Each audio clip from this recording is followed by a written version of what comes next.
පුතේ කොහෙද ඉන්නේ? අයි තාත්තේ මොකද ප්‍රශ්නේ? පුතේ මම හිතුවා ට්‍රිප් එකක් යන්න. කොහෙද තාත්තේ යන්නේ? අපි යනවා ජර්මන්.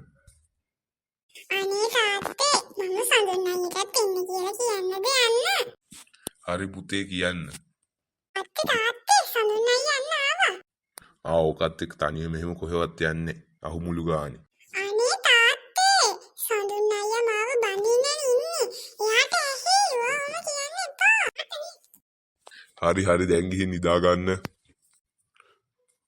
Good night තාත්තේ මම ගිහින් නිදා ගන්නවා. Good night ඩඩා. good night ළමයි.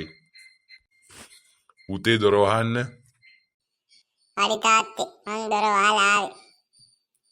අනේ සඳුන් හිතලයි මට නම් මේකෙන් ගියොත් නැවිලායි. අනේ තාත්තේ බය වෙන්න එපා බබා අපි ඉක්මනට යමු. හොටෙල් එකට ඉක්මනට යමු ළමයි. අනේ තාත්තේ අපි යමුකෝ මට තව සීතලයි දැන් නම් මට හරි අමාරුයි. හරි චූටිය පොඩ්ඩක් ඉන්න. අනේ බබා පොඩ්ඩක් නිදා ගන්න. මොනවද මේ දෙන්නත් එක කාමරේට වෙලා කරන්නේ?